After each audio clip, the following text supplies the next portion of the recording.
ഇന്ന് നമുക്കൊരു garlic chicken ഉണ്ടാക്കിയാലോ. അതിനായിട്ട് 1 കിലോ ചിക്കൻ കഷ്ണങ്ങളാക്കി കഴുകിയെടുത്ത് വെച്ചിട്ടുണ്ട്. അതിലേക്ക് 1 ടീസ്പൂൺ മുളക് പൊടി, 1 ടീസ്പൂൺ കുരുമുളക് പൊടി, 1 table spoon ginger garlic paste, ആവശ്യത്തിന് ഉപ്പ്, ഇത്രയും ചേർത്ത് ഇളക്കി വയ്ക്കണം. അതിലേക്ക് ഒരു നാരങ്ങ പിഴിഞ്ഞതും കൂടെ ഒഴിച്ച് നന്നായി ഇളക്കി അരമണിക്കൂർ നേരം മാരിനേറ്റ് ചെയ്ത് വെക്കണം. ഇതിനിയും വറുത്തെടുക്കണം. വെജിറ്റബിൾ ഓയിലാണ് ഞാൻ വറക്കുവാൻ ഉപയോഗിക്കുന്നത്. അതിൽ വറുത്ത് കോരിയെടുക്കണം. പാൻ അടുപ്പിൽ വെച്ച് വെജിറ്റബിൾ ഓയിൽ ഒഴിച്ചിട്ടുണ്ട്. എണ്ണ ചൂടായി വരുമ്പോൾ കഷ്ണങ്ങളിട്ട് വറുത്ത് കോരിയെടുക്കുക.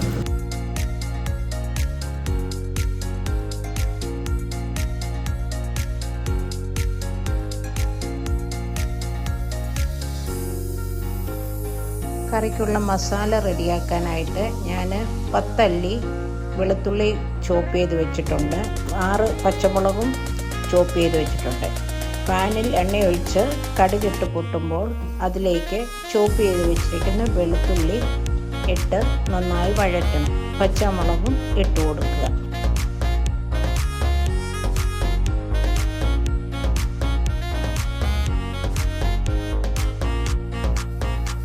നന്നായി വഴന്നു കഴിയുമ്പോൾ തീ കുറച്ച് വെച്ച് അതിലേക്ക് 1 ടീസ്പൂൺ മുളക് പൊടി, 1 ടീസ്പൂൺ കുരുമുളക് പൊടി, 1/4 ടീസ്പൂൺ ഗരം മസാല ഇത്രയും ഇട്ട് നന്നായി ഇളക്കുക.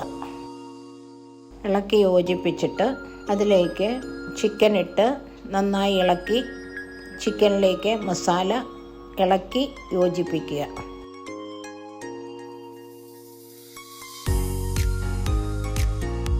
അതിലേക്ക് 2 table spoon ketchup, 2 table spoon soya sauce ഇത്രയും ഒഴിക്കുക.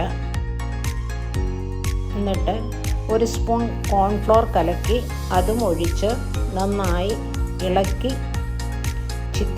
ചിക്കൻ പീസിലെല്ലാം പിരളുന്ന പോലെ ഗ്രേവി ആക്കിയെടുക്കുക. അത് കഴിഞ്ഞ് അതിലേക്ക് ചോപ്പ് ചെയ്ത് വെച്ചിരിക്കുന്ന മല്ലിയിലയും ഇട്ട് എടുക്കുക. ഗാർലിക് ചിക്കൻ റെഡി ആയിട്ടുണ്ട്. ഫ്രൈഡ് റൈസിൻ്റെ കൂട്ടത്തിലോ ചപ്പാത്തിയുടെയോ പൊറോട്ടയുടെയോ ഒക്കെ കൂട്ടത്തിൽ ഉപയോഗിക്കാം. എല്ലാവരും ഇത് ട്രൈ ചെയ്ത് നോക്കുകയും എൻ്റെ ചാനൽ സബ്സ്ക്രൈബ് ചെയ്യുകയും ചെയ്യുക.